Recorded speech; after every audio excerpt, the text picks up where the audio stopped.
சந்தானம் ஒரு படத்தில் சொல்லுவார், ஆம்பூர் பிரியாணி உளுந்தூர்பேட்டையில் இருக்கிற நாய் தான் சாப்பிட்ணுன்னா அதை மாற்ற யாராலையும் முடியாது அப்படிங்கிற மாதிரி ஒரு டைலாக் சொல்லுவார். இப்போ வந்து மணி வந்து ஒரு சர்க்குலர் எடுத்துகிட்டு வராருங்க, சும்மா இதுக்காக தான். உடனே கூல் சுரேஷ் கேட்குறாரு, என்ன மாப்பிள்ள நான் 5 ஸ்டார் வாங்கியிருக்காருல விக்ரம், அவருக்கு கார் கொடுக்க போகிறாங்க அப்படின்னு. ஒன்று கூல் சுரேஷ், என்னது காரா? அது ஒரு வாரம் நாமினேஷன்லேருந்து தப்பிக்கிறதுக்கு தானே சொன்னாங்க. என்னென்ன அதில் வந்து ஒரு விஷயம் சொல்லியிருந்தாங்களே, அதிகமாக ஸ்டார் வாங்குறவங்களுக்கு ஒரு இன்ப பரிசு இருக்குன்ட்டு, அதானே காருண்ணே. அதான் படிக்கிறதுக்கு இப்போ போயிட்டுருக்கேன் நான். மாயா வேறு அந்த இடத்துக்கு வராங்க. ஆமாண்ணே கார் கொடுக்க போகிறாங்கன்னு நான் அங்கே நின்றுட்டுருக்காப்புல விக்ரம். உடனே கூல் சுரேஷ், மாப்பிள்ள என்ன மாமா காராமா உனக்கு? எதுக்கு மாமா?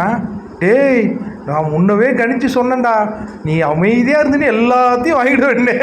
நடக்குது பார்த்தியா காரு, சந்தோஷமாக இருக்குது. 12 பேர் உட்காந்துட்டு போகிற காராம சந்தோஷமாக இருறா. ஆனால் இவர் மனதார சொல்கிற மாதிரி எனக்கு தெரியலையே. எனிவே, அதிகமாக ஸ்டார் வாங்கினவங்களுக்கு ஒரு இன்ப பரிசு இருக்குங்க. அது உண்மையாலேயே காராக கூட இருக்கலாம்.